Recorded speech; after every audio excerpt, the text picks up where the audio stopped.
So I'd like to ask Lawrence to come on stage and take the role as moderator for our next panel on families in venture philanthropy, as well as Frederick Zhao, chairman of the IMC Pan Asia Alliance Group, Prashant Jawa, chairman of Usha Martin Limited, and James Chen, chairman of the Chen Yat-sen Family Foundation, to discuss how they're collaborating and engaging with their partners. Please.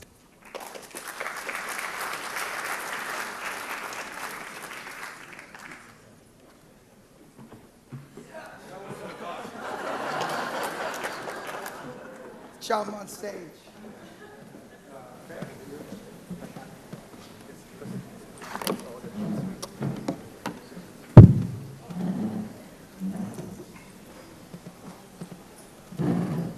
Good morning. We are coming to the end of the conference, and I think we always anticipate more interesting stuff to enliven the proceedings as we come towards the end of the conference. And the topic of family is always a very intriguing one because families are so diverse.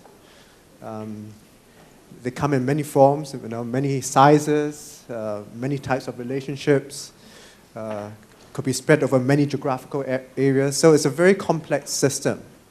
And when you start throwing in things like philanthropy and venture philanthropy, which is high engagement, which is not always the lowest common denominator that binds the family, it gets even more complicated. Yet philanthropy, for a lot of families, represents an opportunity to glue the family together, to work on common problems in society, in a way that sometimes a family business is not able to involve everybody, whereas philanthropy is something that can be that you can involve many families quite widely. But there's always that tension between the mission, what you're trying to achieve, the impact, the family issues, as well as the governance. If you think about it, the patriarch is just one person, or with the matriarch, two. And then the next generation, you have maybe 3, 4, 5, 6, depending on how big the family is. And then the third generation, it would be 20, 30, 40, and so on. And the decision-making, the governance becomes a lot more complex. And the question also is, in venture philanthropy is, you want to have impact, and so the family is just working on a few projects. How do you create impact? How do you collaborate across other families and other institutions? So we're going to examine some of these questions. My role here is to talk as little as possible and to do the timekeeping and to just really pass the mic to distinguished panel.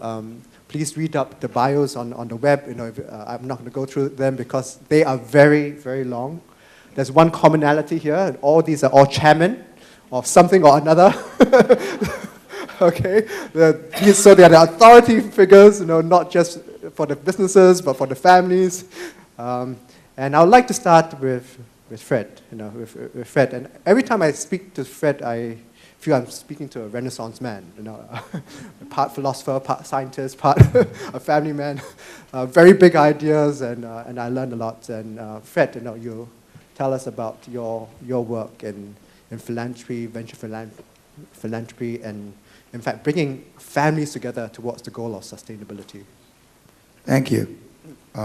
Sorry, I lost my voice, so you have to listen a little more carefully. I think when I took over the business from my father about 20 years ago, and before that I was contemplating about family business because I'm the 4th generation, the word sustainability pops out and the word modernity pops up because at the time it was all talking about modernization. So anyway, I've been studying that, and I realized in this human world through that is we all live in our own world, our imaginary world, 7 billion of us. And together to dance together, we create the world that we live in. And so sustainability is in fact a culture, a world that we live in. So I started East-West really as a cultural center, and that has been my drive for 20 years. But in the last 10 years, I've been looking at something else. As James was saying, the family is a very complex system with different narrative dancing. family narrative, business narrative, family business narrative. And connectively, that's how we do. So I've been working today and look at the traditional three-leg approach of family through family office, family philanthropy, and family business. How to use a more integral way, a more engaging way, which therefore gives us energy and meaning, and also more impactful way of not how we relate within the family and the business, but also with the environment it's in, social, politically, environmentally. So for me, that's 4 drivers so far I've been working on. In the company, moving on from the traditional health, security, safety, and environmental, cultural, quality control to active citizenship and putting social dimension. Marianne actually is a more philanthropic movement in the family, continue to look at healthcare and aging. And then I started with a social venture capitalist in Hong Kong to look at tripartite collaboration and social investments. And of course, East-West. Now, East-West also set up research center in Tsinghua to study education, culture, and sustainability. So I'm still contemplating systemically how it worked to get engaged business, the most powerful institution in all over into individuals and society. Thank you. Just to add, Fred was involved in founding the East-West Cultural Development Center. That started Family Business Network Asia. Correct me if I'm wrong.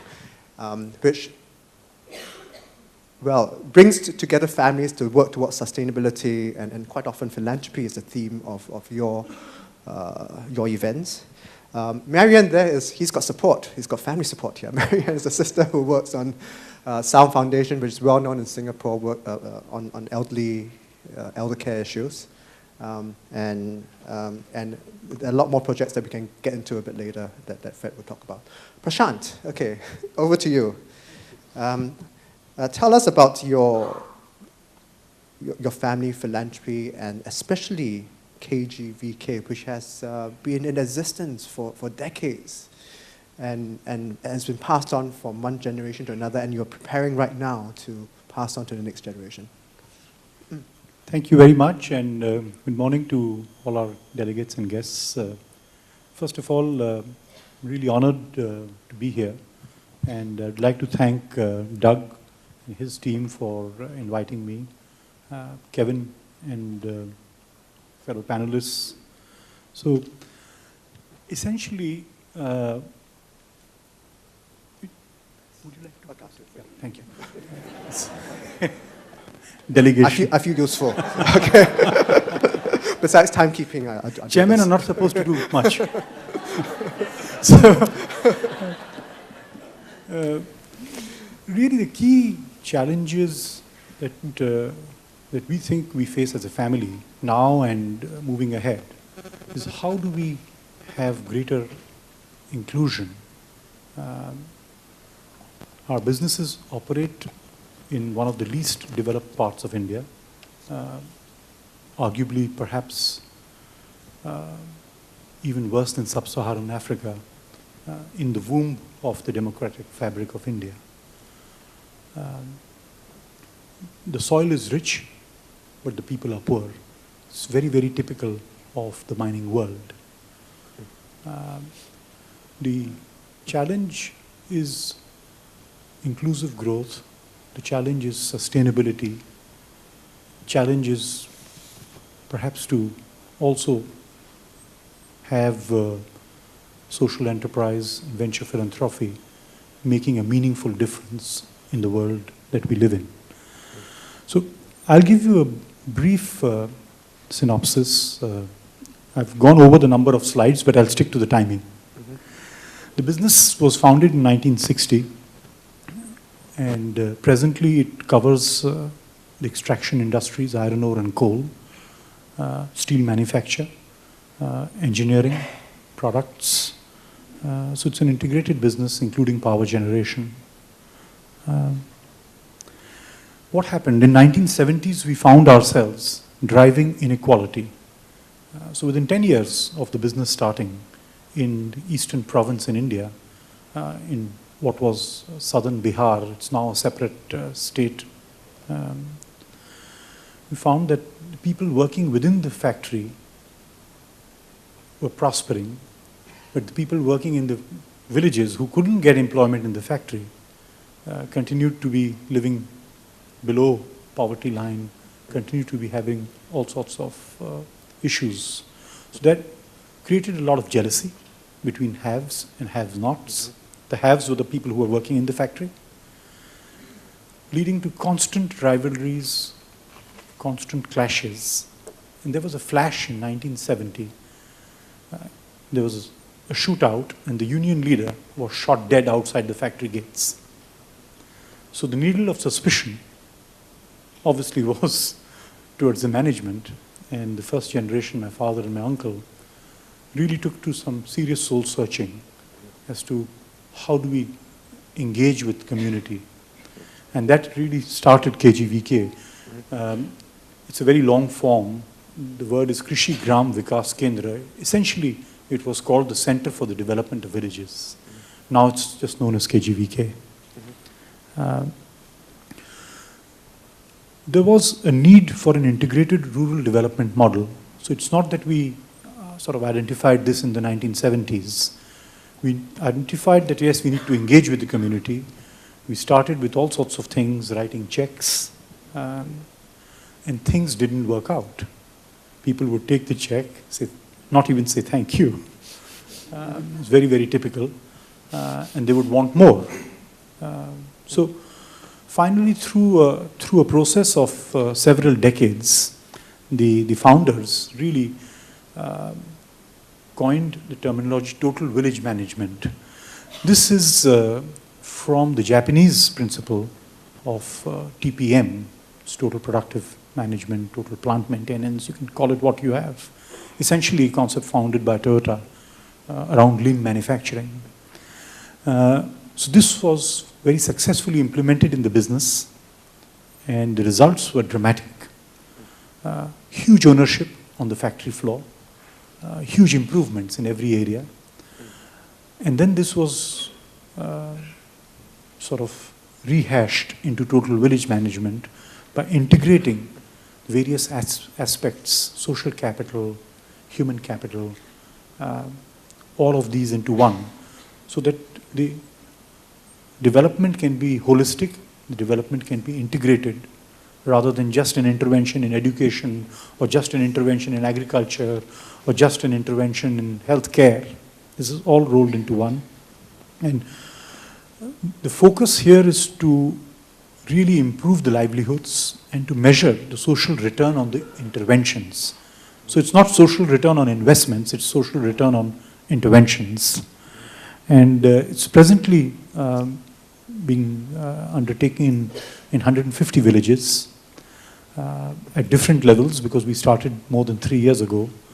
And the goal is to take it up to more than 500 villages over the next 3 years.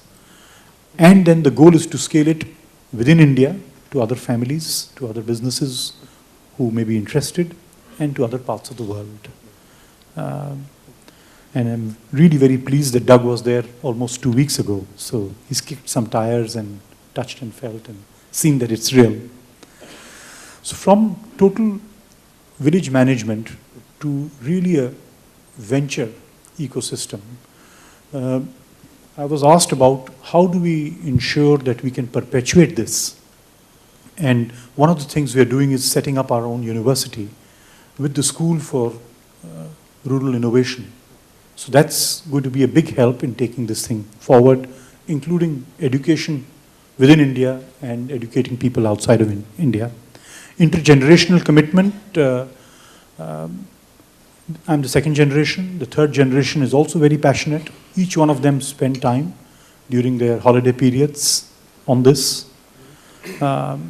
There's a lot to learn, and I think one of the fellow panelists referred to different family members being involved,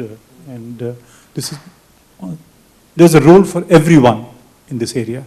There may not be a role for everyone in the business, but there's certainly a role for everyone in this area. Then utilizing hybrid capital, so corporate capital, impact capital, and then finally venture philanthropy. I think this is really clearly a way forward. Finally, give a man a fish and you feed him for a day. Teach a man to fish and you feed him for a lifetime. We've extended it, give him access to the market, and you can build a civilization. So thank you very much. Thank you.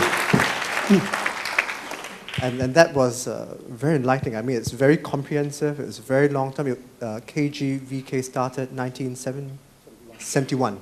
1971. So that's 42 years now, involving 3 generations, and really born out of necessity, wasn't it? Okay, pure necessity, and a very close linkage between corporate philanthropy and family philanthropy there. Okay. James, would you offer us a different perspective, on your foundation, your family's foundation? I see that you've got very good family support. Mother, sister, and daughter. A 10-year-old daughter.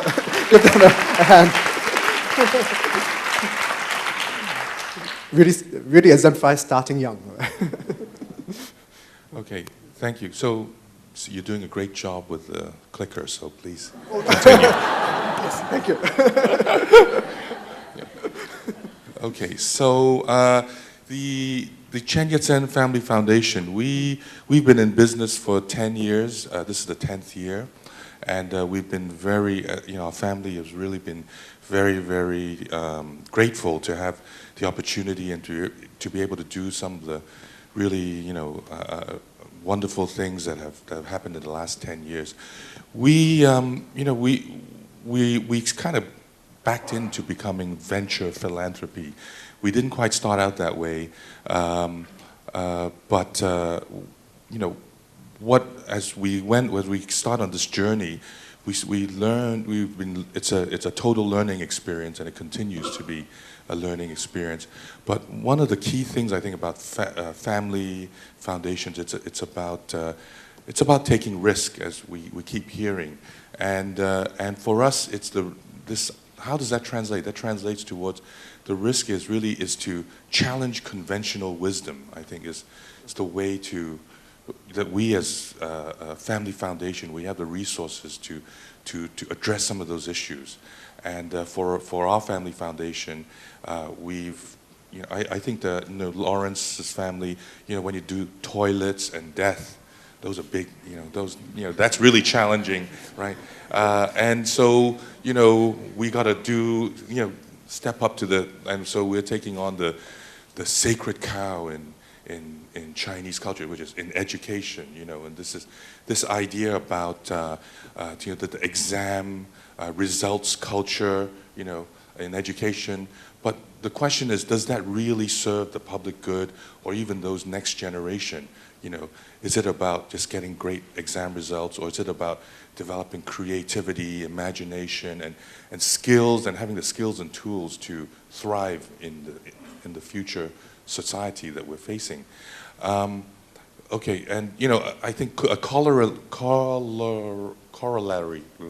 to that is this idea that if you know in schools particularly in China, it's all about the teaching is all about in classroom. The concept is it's all in learning happens in the classroom, and the foie gras model of information flow, which is the teacher stands on top and the information flows and the kids are in the bottom, and it goes on kind of this passive, that's how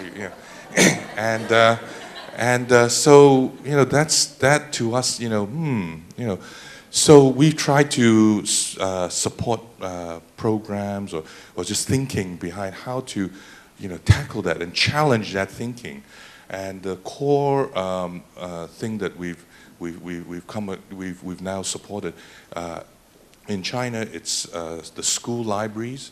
If you go to any school in China, it's likely you won't see if you try to find a library, it doesn't exist or it's very poorly run. Okay, and to us, this idea about empowerment and people learning how to learn for themselves and seeing different things. It starts with a library, a good library. And so, that is the core effort for the foundation. So you see here, we started in 2004. We've to date funded about over 150, I think closer to 200 different, school library things. But it isn't just about giving them money and putting books in, which perhaps originally it was, but it's about really trying to develop the thinking behind it. How to get children interested and excited about using a school library. It's getting the principals and teachers to understand the value and how to engage, and so that initiative has been moving forward, and it continues today. We then through that stumbled across early childhood literacy, which also fits in very well to this idea of what does education really mean, and so in Hong Kong we started something called Bring Me a Book, which was an affiliate of something that was started in the U.S. We've now built Bring Me a Book as an independent NGO. The foundation started by, we founded this NGO, and then we supported it financially 100% in the first year, and then 80, 60, 40, 20, and now it's completely independent. I see I'm running out of time. Next slide. And through that, we then started something called the Feng Zikai Children's Picture Book Award, and that is an outgrowth of this Bring Me a Book, where we realized that there's actually, to our amazement, unlike in the English language or many other major languages, there isn't a tradition of creating children's picture books in the Chinese language. And so we've started this picture book prize to try and stimulate the development of picture books. And what this all comes to is this idea that what we're trying to do, we really develop domain expertise. And I think that's where it circles back to this idea of venture philanthropy. To create impact, you have to be focused. You have to really develop the domain expertise. And what is exciting to us is that we feel we've got some validation that we are now, as a foundation, the go-to resource when it comes to school libraries or early childhood literacy in the Greater China region. And the evidence of that is that we had two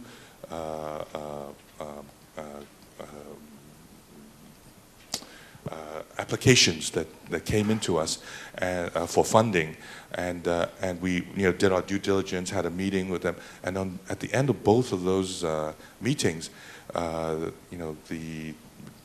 people said to us, we came to you looking for money, but even if you don't give us money now, we want to continue having a relationship because you asked us the right questions, the tough questions, and you've shown us, that people who we should be talking to and connecting with to realize, to be more effective. And so to us, that's a bit of a validation that we're on the right track. So I'll stop at that. Thank you very much, James. And that's quite inspiring. And it's a very different model, again, taking a focused area, going really deep, as you said, becoming the domain expert, challenging conventions, taking risks. That's wonderful. I'd like to ask, before I open up to the floor, and then we want to engage the audience, the participants as much as possible. How do you bring your family together in the philanthropy, in the ventures? What are the possible conflicts and convergences among family members, also between family business and family philanthropy? How do you convince others to take that venture philanthropy approach, especially when it involves such high engagement and such risk-taking quite often? Anyone can start.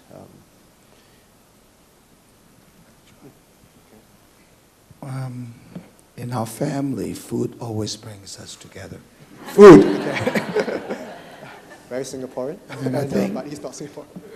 I think how do you actually find collective aspiration? I think when you're drunk and you have a cigar in the mouth, your mind's better too.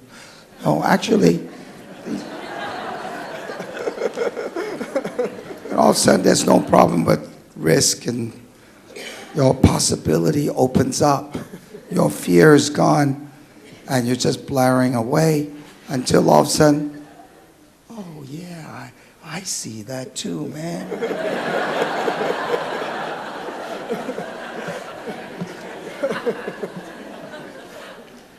Well, sometimes you cry together. That also do good too. You know, like, anyway, you know how family is. You know, the meetings, that's for validation, right? But there's all these little things, these moments, you know, that you have. And then you gradually. Now, we have actually a formal dialogue system among my siblings, among the family. Actually, we actually bring in therapists. It's called dialogue. And the first thing the therapist says is, no guns in this room. And then there's some rules. Don't speak too fast. Open up your ears. And, you know, after, I don't know, Mary, how many years been doing that? 7 years. Actually, we start listening, actually. But that doesn't replace the real unification of the heart. I definitely recommend the booze. Okay. Alcohol in Singapore, no drugs, that's why. Okay. Lawrence, you asked a couple of questions. First of all, the first generation, the founders are still around. They have stepped out of the business completely, and now they spend almost all their working time, or all their waking time almost, on the foundation. So in a way, that is extremely motivating for the rest of the family, for the second generation, as well as the third generation. Because here you see leadership by example. Secondly, when we go together as a family to the villages where interventions have taken place, and you see the happiness, you see the joy, it's very, very powerful and a very moving experience. It leaves a very deep impact on the minds of each one of us. It doesn't matter which generation you are. In fact, the younger they are, and like your daughter, the greater perhaps the impact on their minds. Finally, in terms of potential clash between commercial businesses and between family philanthropy or between venture philanthropy, a couple of things are happening. I mean, all over the world, there is quite a strong drive towards sustainability of each of the businesses. And I think so many large corporates and so many smaller corporates and so many families are doing things in their own way, which perhaps they were doing for many generations, but they weren't being shared. Now people are coming out and talking about it. You have the Americans, bless them, they're raising a lot of money.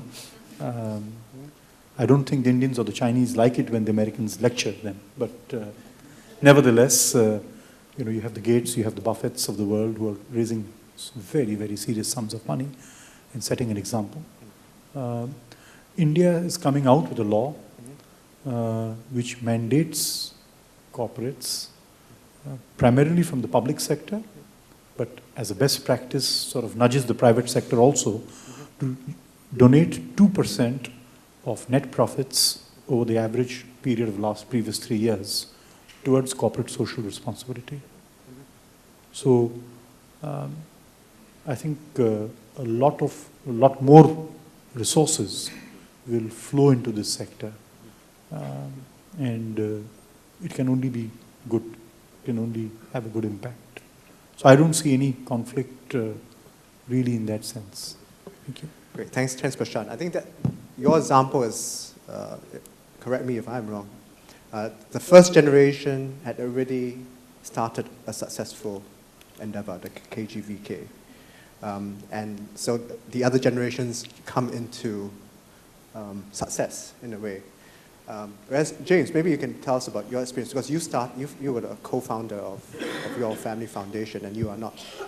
And you are 2G or 4? What do you consider 4? I think we're third generation. Third generation, okay. Yeah. So, I think for us, one thing that's been very effective in terms of family dynamics has been to have non-family members being part of the board. So out of our 7 board members on the foundation, 4 are non-family members, and that really brings a lot more civility to the discussions. So there isn't, when there are non-family members around, what my sister and I did as 6-year-olds or doesn't, we don't bring that up as often.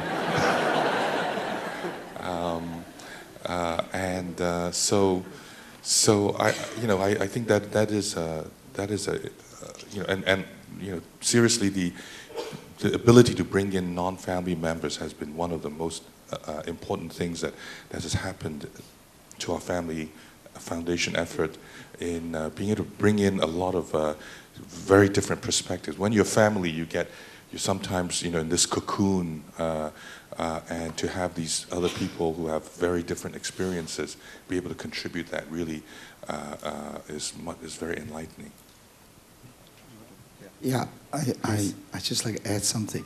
Besides the formal structure, which I totally agree with James, outside people gives them some discipline, and the facilitation of continuous facilitated dialogues and, of course, the recommended boozing, is we spent 3 years facilitating the whole family to on a new family charter, which is totally in line with the business charter. The business mandate of sustainability was transferred in the same manner, but make new meaning and structure into the family. So both are now united to have a single agreed direction. The meandering took 3 years, but it is necessary for all the bitching to stop. Thank you. So we hear about the family charter, that the process is as important as the outcome, because I mean, if there's no buy-in from everyone, I think you might as well not have a charter. And Prashant, your family has a family constitution. We do. And how was that arrived at, and what's the usefulness of that to your family? It took a hard knock on my head to get the family constitution. We had John Ward, and we were working with him for 2.5 years. John Ward was in Kellogg. And March of 2009, I had met with an accident. There was a piece of plaster which fell from a ceiling onto my head, and I had 23 stitches. But luckily, never realized I had such a hard head. There was no internal damage, and I was jogging within 5 weeks' time. But I really sort of took it upon myself to devote more than 25% of my time in 2009 to rally the family around putting the constitution together. It's a framework. Family constitutions are not binding documents. They are not legally binding, especially when you have public limited businesses and private held businesses. But it provides a framework, and within the family constitution, family philanthropy is a very important role. Going back to what was mentioned by Fred, that you talked about James, you talked about the outsiders. I think that's very valuable to bring in external advisors, board members, trustees onto the family foundation, onto the foundation. In our family, like let's say we have a foundation in the UK, by charter we've said that only one family member would be on the board of trustees. Everybody else is non-family, including the chair. In India, there are only 2 family members, the 2 founders. But that doesn't stop anybody else contributing, because as a volunteer, you can give as much as you want to without any issue. Okay, thanks. Okay, I'm going to start to open up the floor so that we can hear the perspectives and views and comments and questions. Can I just, as a show of hands, ask the audience? So if it pertains to you, please put up your hand. How many of you are from family offices, family foundations, family members involved in family philanthropy? Okay. How many of you work with families on a regular basis as part of your work, providing services? Okay. How many of you are part of families? Okay, and the rest, if you are not, if you are looking for a family to adopt you, I think we have some like that. Right, shall we get some questions here? There are quite a few hands immediately. Chichu was the first. Perhaps he was just right in front of me. But please make your way to the microphone so that there's no delay in time among the people giving your questions and comments. And we'll take a couple first before we open up back to the panelists. Thanks, Lawrence. I was fascinated by what I've heard from the panelists. And I think there must be a disproportionate number of people involved in rich families in this room. The rest of us can only gawk and admire all of you. I was very tempted earlier on in the session on government to make some comments, but people were giving such fantastic inputs that I didn't want to get in the way. But if I may be allowed, I'm going to take this opportunity to link the two sessions and perhaps draw some similarities I see between families and government. And in the sort of theme of David Letterman, I've got 10 items. And I'll quickly run through them, and I invite the panel to comment on them and to expand on them, whether you agree or disagree with these observations. Number one, you all have money. Number two, you all have internal agendas, and a lot of it is striving for impact in society, whether government or family. Number three, policy and execution are often by the same people, a little bit like in Singapore, where bureaucracy and politicians sort of intermix. You are not always united internally. You have to deal with internal politics. Number five, you have differing capabilities in creating impact in society. Number six, some governments, like families, are dynastic and last generations. There's often a tussle between achieving aims by your own internal activity as well as engaging partners to achieve your aims. Number eight, you've often got people beating a path to your door because you have resources. Number nine, for some families, image is important, just as politics and external image is important for governments. And number 10, in some places, families and governments have equal power in society, which may lead to difficulties. So I'd like you to comment on any of these 10 things, and on top of that, just in case that isn't enough, can I throw in 3 questions? Number one. All the others, please sit down. And then I'll sit down. I'll be very quick. How do families acquire expertise in a structural way, apart from simply learning from experience and the hard knocks? Number 2, how do families work with government, again linking with a previous seminar, when you're not actually needing public money anyway? And number 3, something I've observed, and you may wish to comment, do family foundations in the same location, city or country, ever work together? And if you do, how do you make it work? If you don't, why not? Thank you. Thank you. Okay, we'll come back to the questions. I'll remind you what the questions are. Let's get a few more. I was going to do all 7 who are standing up, but I think I'll do 3, and we'll take a breather. So those who are standing, the lady first. Yeah. Thanks. I thought my turn would never come. But so, hi everyone. I'm Purnima Dore. I'm from the Dorabji Tata Trust. The Tata Trust is the foundation of the Tata Group. So we are somewhere between a family foundation and a corporate foundation. And so what I wanted to do was I wanted to share a little bit of our experience and put some questions. One was I totally resonated with this point about having additional people on the board, because that's what we have also done. We have some amount of family involvement in the board, but we do have a lot of external experts who are part of the board on specific themes. The second thing was about structuring of funding, about how a foundation actually plans to structure its funding. And we've gone through a process where, so to give a brief background, our foundation is 75 years old. And so we've gone through a whole gamut of experiences as the Indian economy has grown and changed. We've also, changed our funding. So we started with an approach where we were fairly open-ended, where the foundation looked at, what is a good idea, who's coming up with a good idea. Somebody comes to you with a good workable solution and you back it up. And so it's more individual and idea-based.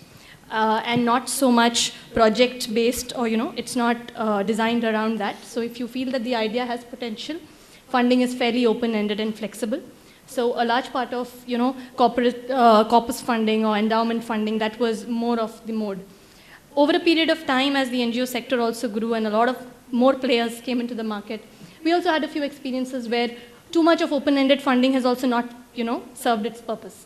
So now we have a lot more checks and balances, and sometimes our partners do feel that you're becoming a little more rigid and structured, but for us we feel that we need to have very, very clearly defined outputs and deliverables. The third phase which we've come to now is where we have a mix of both, where we have very clear project funding, but we also do have where we are very sure that the partnership will give us good results. There we have some amount of flexibility and corpus which we provide. So my question was, this journey makes me want to ask each of the panelists, if you can share what is your mix, or what kind of specific funding structure do you look at, and what is your rationale for the same? Thank you. Okay. Thank you for that. Okay, I think we take two more and then we'll let the panelists have a go at the questions. So this gentleman and the gentleman behind. Okay, my name is Maurice Mackenbaum. I'm the co-founder of WISE, which is a philanthropy advisory company. So for the last 10 years, I'm working with families, advising them on how to implement their philanthropy and support them.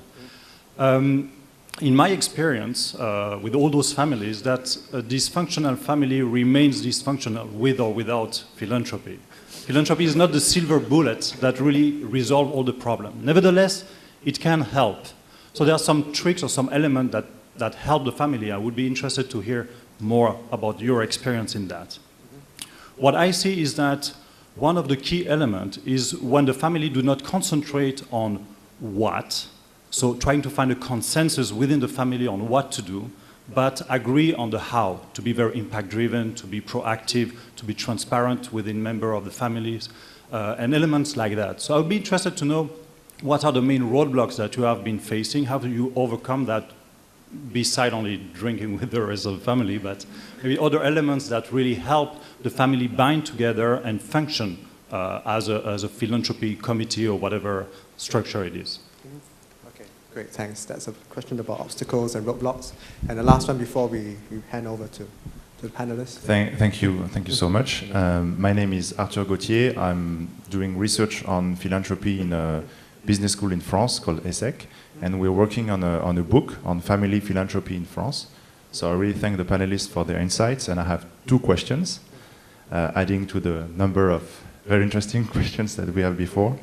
The first one is, do families talk openly about their philanthropy in public, in your particular cultural context? And the second one will be, is there an expectation that children will have to carry the torch in some way and to continue the family foundation? And can you compare this to the family business and how the children are expected to continue in the coming years? Thank you. Okay, those are a lot of questions, and I'd like to advise Chicho. I mean, you mustn't make the link between family and government. I mean, we are a meritocratic society. No nepotism at all, right? Okay, no suggestions that way. Okay, let's come back to issue. Oh, one more. If you are only adding to one of the questions already asked, please do that.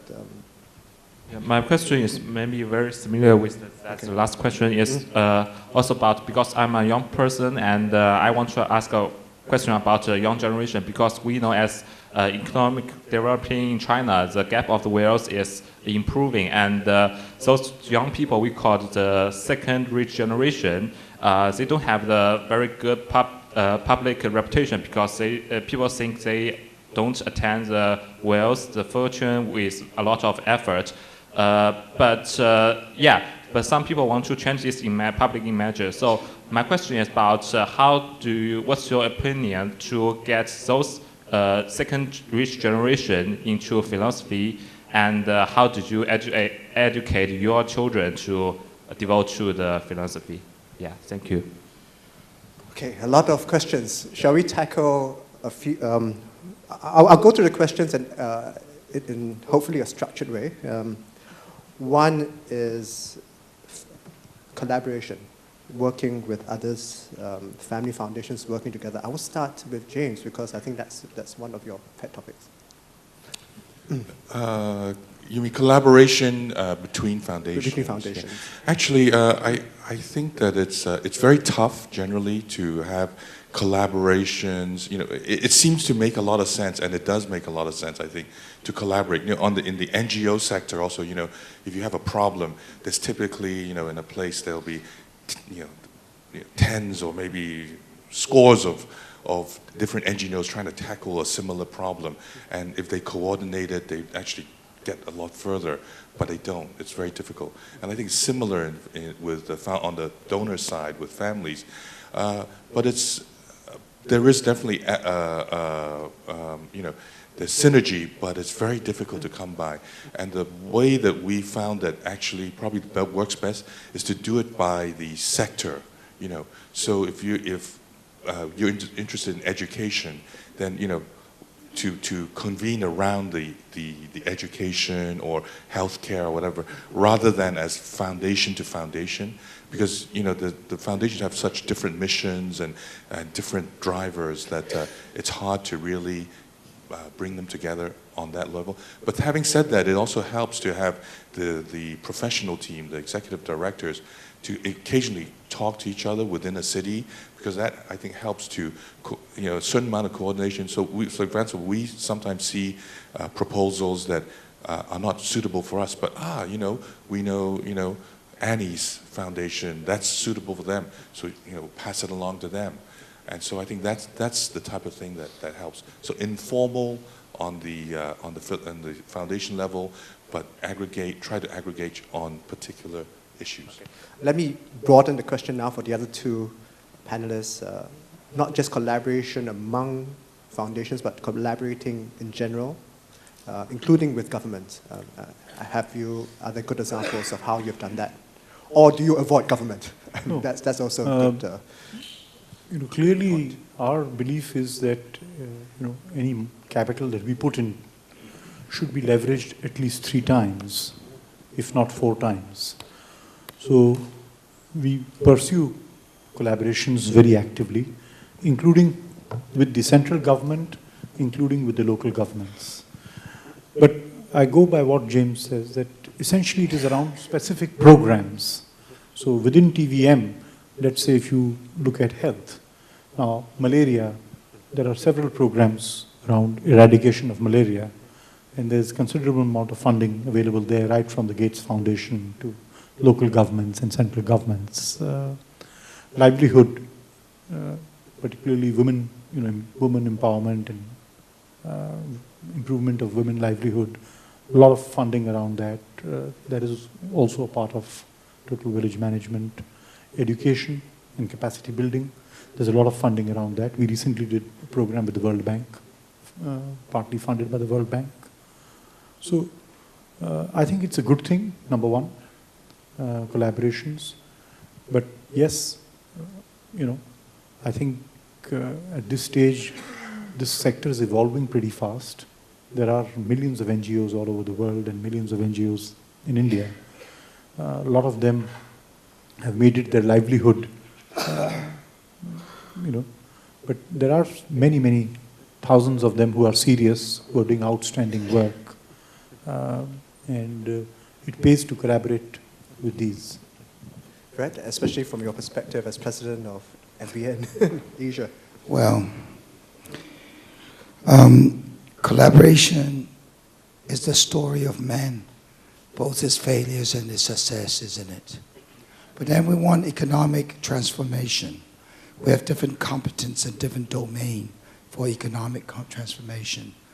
Public economics, private economics, communal economics, commercial economics. For any economic to transform, these has to dance together. They fail all separately if they go in with their own competence. And they're also at least inefficient in the steps. The most powerful integration capability is actually business. For business will bend more than anybody else. They're driving a lot more effective. So I would recommend, we also try a lot on forums of tripartite dialogue and collaboration. We just have to keep trying. It's almost like your marriage, right?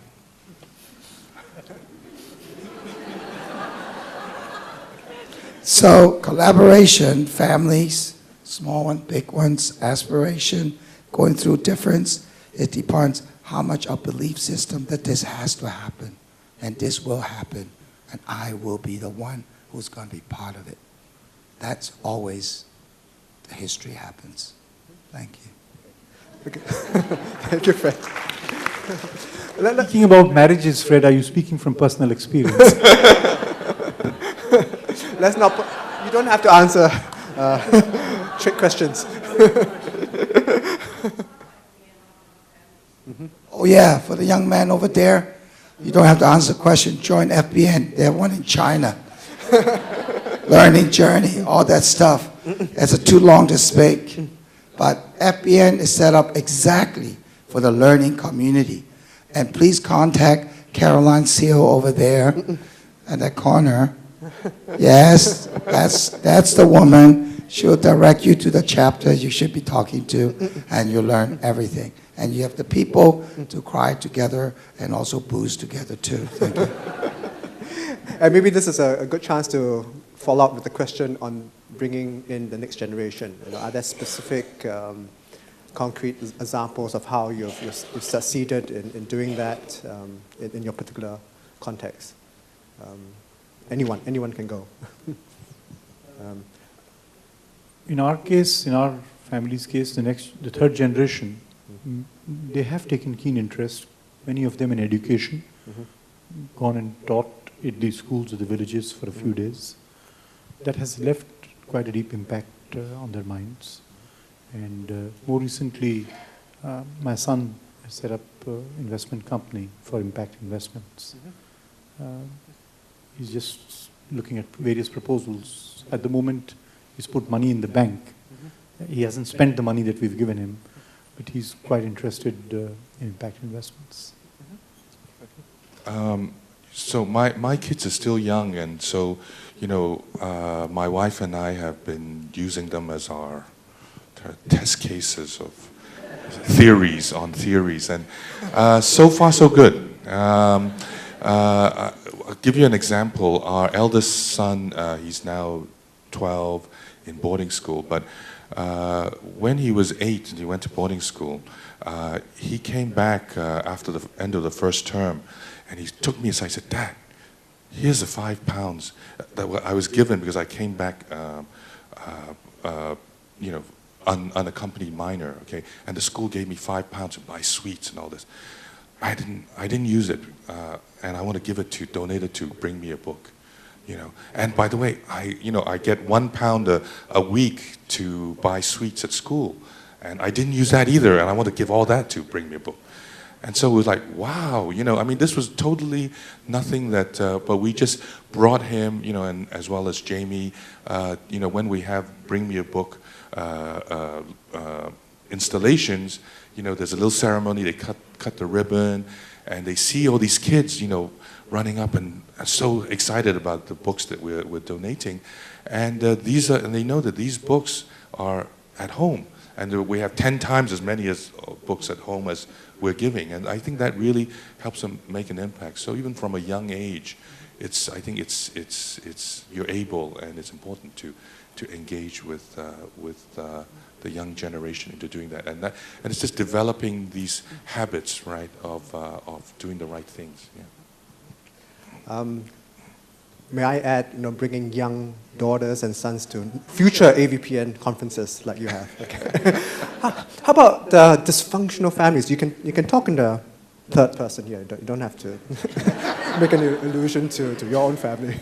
How can philanthropy help, or does it not help at all? I mean, that's an interesting question for the gentleman there. Can't comment, but I do.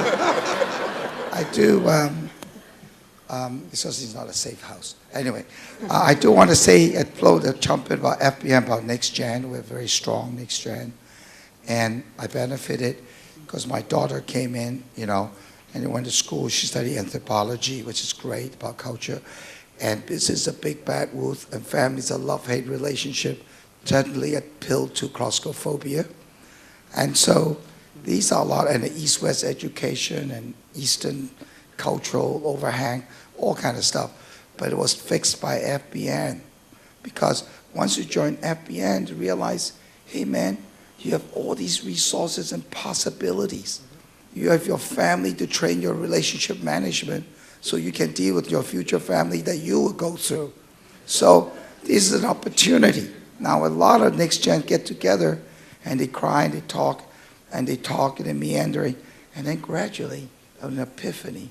And he says, wow, this is really good. I got resources, I got practice, I got community, and I got learning journey. And FBN this year is going to start a family business academy.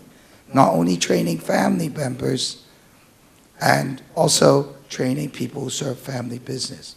So if any next gen there really want to say something to your father, send him to the Family Business Academy.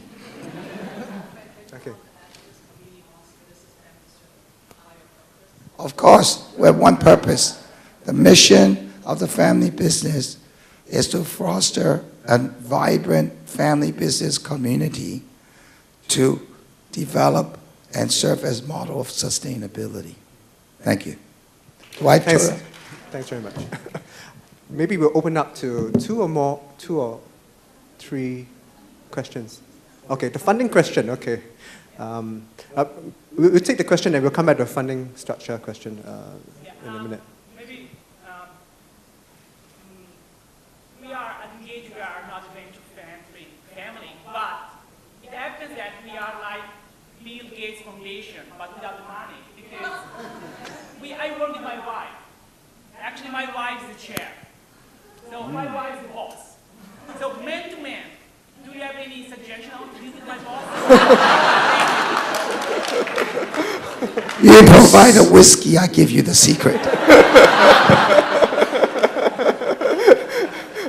You're asking the three chairs here. Or the boss is always right. Okay, boss is always right. I subscribe to that too. Boss is always right. Times two. Okay, we'll go back to the funding structure question. If you just to remind you, the question was about something that's a bit more open-ended, bottom-up, ideas-driven, and versus something that's a lot more structured. So flexibility versus structure in funding programs. Can I maybe I'll start and take a crack at that. Okay. First of all, I think that I think you mentioned that you have the corporate and family is mixed up in one, and to me that's not a particularly good idea. I think because with the corporate you always have reputational risk, right? Whereas with families, the whole idea is about doing those really controversial things. So having that split up, where the family, deals with certain issues and corporates do their corporate social responsibility. That's I think to me an important divide, right? As far as fun, yeah.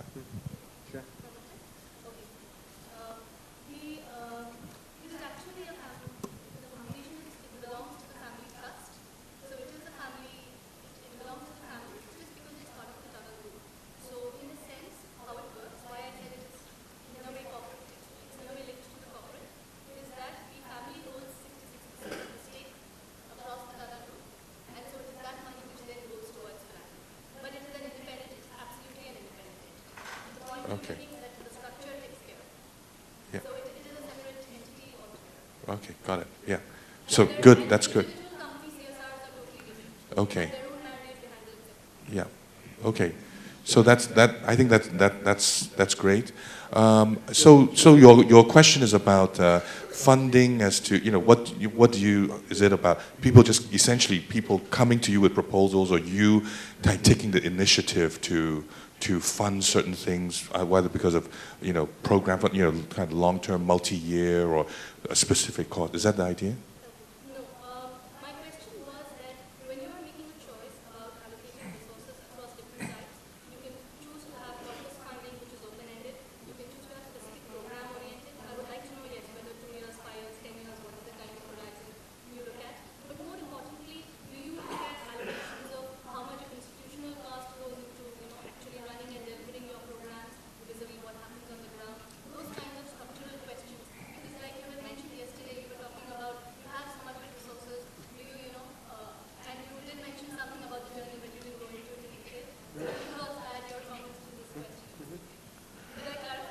Yes, yes. I think that with, well, certainly for us, actually one of the interesting things we find is that, we have a very modest amount of money that we give away every year, okay? And in fact, we actually have trouble giving that away, okay?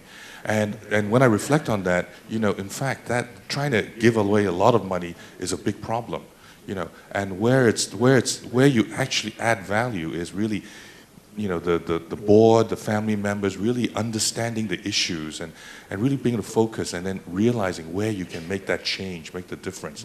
And that often does not take a lot of money to do, And so whether it's,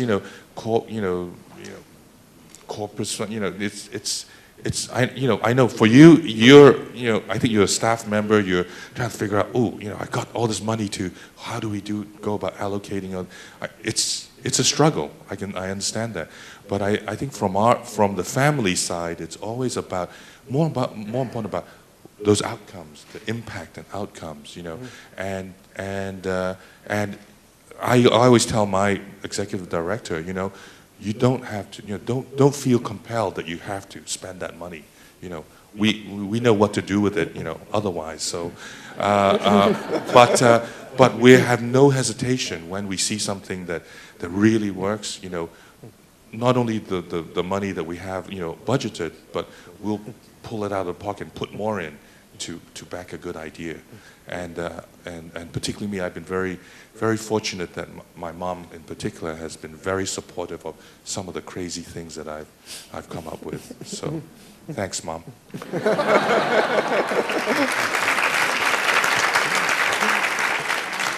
That's sweet. It's Mother's Day in a few days' time.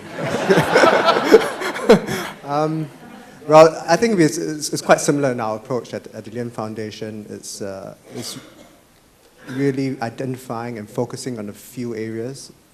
And as James alluded to, we like taboo topics. We like the cause of death. We like toilets. And it's really finding the interventions, the theory of change that will tackle the core gaps in society. And we really just, at the board, at the family level, just give very broad boundaries for the CEO, for the staff to just run and find those areas where we can make the biggest impact. Sometimes it's research and advocacy, and in fact, this is something that I tend to try to promote a lot more in Asia, because a lot of people fight shy of doing that. But we find that quite often to have systemic change, you need research, you need people to talk about the real issues, the real problems. And we have seen evidence of that bearing fruit, for example, in preschool education in Singapore. And we invest a lot in new models of experimenting in new models. But there are many different approaches, and I'm going to, because I got that 1 minute sign flashed 1 minute ago, just ask the panel, finish with a piece of advice that you give to either families here or those advising families. one piece of advice on how they would, coming back to the venture philanthropy approach, I mean, how would you advise them, you know, if there's one thing that they should do, apart from booze, one piece of advice for them on how to bring the philanthropy forward from anyone? I think stay focused, no matter the challenges that arise on an annual basis. Because when you look back 10 years, if you are focused, you can really make an impact. Yeah, I think still, if people are engaged and connected, make sure that journey can last and not flipping your mind, staying focused. If you can unite your family with something that everybody can connect with, and sustainability is a good word because everybody wants to sustain, everybody wants to be happy. And engage people through that journey, and we all have a part to play, then we can really dance. And still the booze is the best way to go too. I think that there's a question about whether you talk about your philanthropy or not. And in the Chinese culture, it's about doing good, doing charity actually for its sake, and not about self-promotion. And for our family, we started where we actually had a discussion. We said, no, we don't even want a website.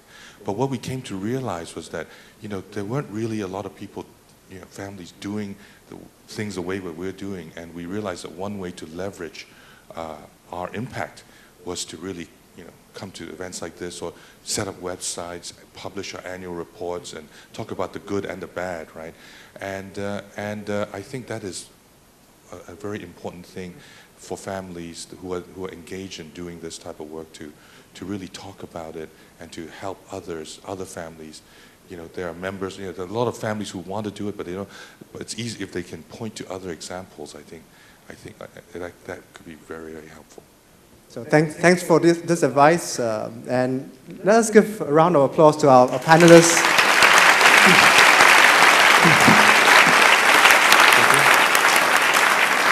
They really represent the best in breed, very compelling models, and very good advice on being focused, especially on being engaged, not just outside, but also within the family. Thank you very much. Thank you. And also to thank you to Lawrence for moderating the session.